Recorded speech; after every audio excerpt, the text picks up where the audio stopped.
మిత్రులకు అందరికీ పేరు పేరున నా వందనాలు, శుభాభివందనాలు. ఈరోజు ముఖ్యంగా డాక్టర్ పార్థసారథి గారు వారు బడుగు బలికిన వర్గాలకు సంబంధించినటువంటి ఈరోజు ప్రత్యేకంగా బాలికల వసతి గృహానికి ఈరోజు ప్రారంభిస్తున్నందుకు నిజంగా నేను కూడా చాలా ఆనందిస్తున్నాను. ముఖ్యంగా ఈ పశ్చిమ భాగాన నిరుద్యోగ సమస్యతో అవి పక్కన పెట్టేస్తే చదువుల విషయంలో ఈ రోజున చాలా వెనుకబడినట్టు ఈ పరిస్థితుల్లో ఈరోజు హాస్టల్ రావడం ముఖ్యంగా గర్వించదగ్గ విషయం. వారిని నిజంగా ఎంతో అభినందించినటువంటి ఆవశ్యకత ఎంతైనా ఉంది. రాబోయే రోజుల్లో కూడా విద్యా వైద్యం మీద వారు ఎప్పుడు కూడా మా సహాయ సహకారాలు ఎల్లప్పుడూ వారికి ఉంటాయి. వారితో పాటు కూడా మేము కూడా ప్రతి ఒక్క విషయాల్లో మేము సమఘీభావం తెలుపుతూ అభివృద్ధి సైడ్ మేము కూడా ఉంటామని సందర్భంగా తెలియజేస్తూ ఈ అవకాశం ఇచ్చినటువంటి డిస్ట్రిక్ట్ సోషల్ వెల్ఫేర్ ఆఫీసర్స్ అందరికీ కూడా మరొకసారి నా ధన్యవాదాలు తెలియజేస్తా ఉన్నా. ఈరోజు ఆదోనిలో ఒక శుభదినం. బీసీ సాంఘిక సంక్షేమ హాస్టల్ ఆడబిడ్డల కోసం ఆదోనిలో 120 స్ట్రెంత్ తో ఈరోజు గుజరాత్ సమాజిక్ స్కూల్ కు సంబంధించినటువంటి భవనంలో ప్రారంభించడం నాకెంతో సంతోషంగా అనిపిస్తుంది.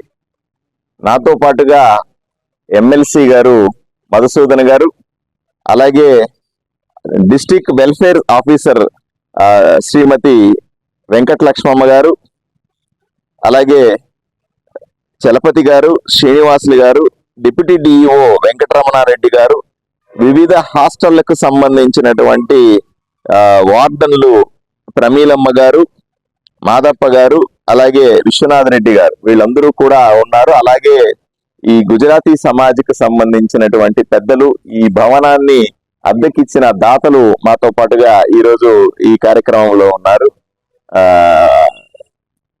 వీళ్ళందరికీ కూడా ప్రత్యేకంగా ధన్యవాదాలు చెప్తాను.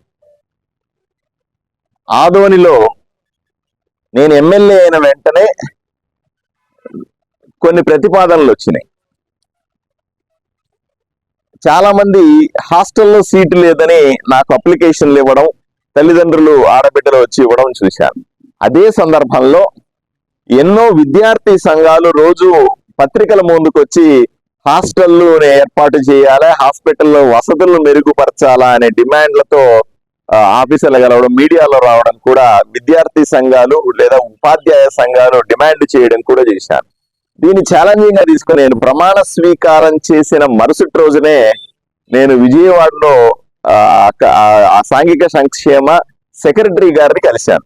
ఏమండి, ఆదోనిలో ఈ రకమైన పరిస్థితి ప్రజల వైపు నుంచి, ప్రజా సంఘాల వైపు నుంచి డిమాండ్ ఉంది, దీన్ని ఏదో రకంగా పరిష్కరించాలా అని నేను వాళ్ళకు విన్నవించడం, ఆయన నాకు వెంటనే పాజిటివ్ గా రెస్పాండ్ అవ్వడం, సాధ్యాసాధ్యాలు అంటే నెక్స్ట్ ఇయర్ ఏర్పాటు చేస్తామన్నారు.